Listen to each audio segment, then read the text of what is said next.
দেখেন এরকম একটা এত শোক সন্তপ্ত একটা পরিস্থিতি, আমাদের সবার হৃদয় ভেঙে যাওয়া পরিস্থিতি, সবাই মানে কেউ নিতে পারছে না এই ঘটনা। এর মধ্যে যারা না জেনে দায়িত্বহীনভাবে গুজব রটায়, এর চেয়ে বড় অপরাধ তার হতে পারে না। তো আমরা খুব টলারেন্ট সরকার, আমরা সবসময় আপনার কোনো ক্ষেত্রেই যতটা পারা যায় সহনশীলতা বজায় রাখার চেষ্টা করি। বাট সবাইকে বুঝতে হবে যে আপনি যদি এখানে গুজব ছড়ান, এটা কত বড় ক্রিমিনাল অফেন্স হচ্ছে। আপনি অ্যাবসলিউটলি শিওর থাকলে সরকারকে জানান। আর আমরা তো ওইখানে একদম ওইখানেই তথ্য কেন্দ্র স্থাপন করেছি, ওইখানে তথ্য কেন্দ্র স্থাপন করে আমাদের নিয়মিতভাবে আপডেট দেওয়া হচ্ছে। নিহতদের পরিবারের পক্ষ থেকে কিছু বলা হচ্ছে না, স্কুল অথরিটি কিছু বলছে না। আজকে একটা ফুটেজ দেখলাম, অন্য কোন স্কুল থেকে এসে একটা ক্লাস 9-এর মেয়ে বলছে ক্লাস 3-র মেয়ে বলে তার ফ্রেন্ড সেখানে আহত হয়েছে। মানে উদ্ভট সব ঘটনা। এটা আপনারা ভাই, এখানে মিডিয়া স্বাধীন আছে, শক্তিশালী আছে, আপনারা এই গুজব সৃষ্টিকারীদেরকে প্রতিরোধ করেন।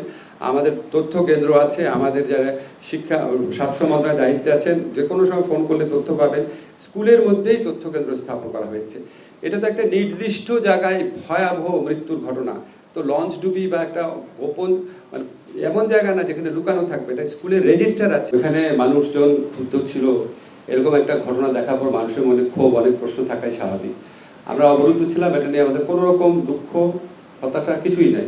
আমরা সর্বান্তকরণে চেয়েছি আমাদের ওখান থেকে চলে আসার ক্ষেত্রে কোনো রকম যেন শক্তি প্রয়োগ না হয়। এবং আপনি একটা জিনিস আপনাদের জানিয়ে রাখি, মাইলস্টোন স্কুলের যারা ছাত্র, তাদের কিন্তু আমাদের প্রতি কোনো ক্ষোভ ছিল না। আমরা যখন প্রথমবার বের হওয়ার চেষ্টা করেছি, মাইলস্টোন স্কুলে 2টা ছাত্র আমার সাথে গাড়িতে বসেছিল, স্যার আমরা থাকবো আপনাদের সাথে। So nice of them.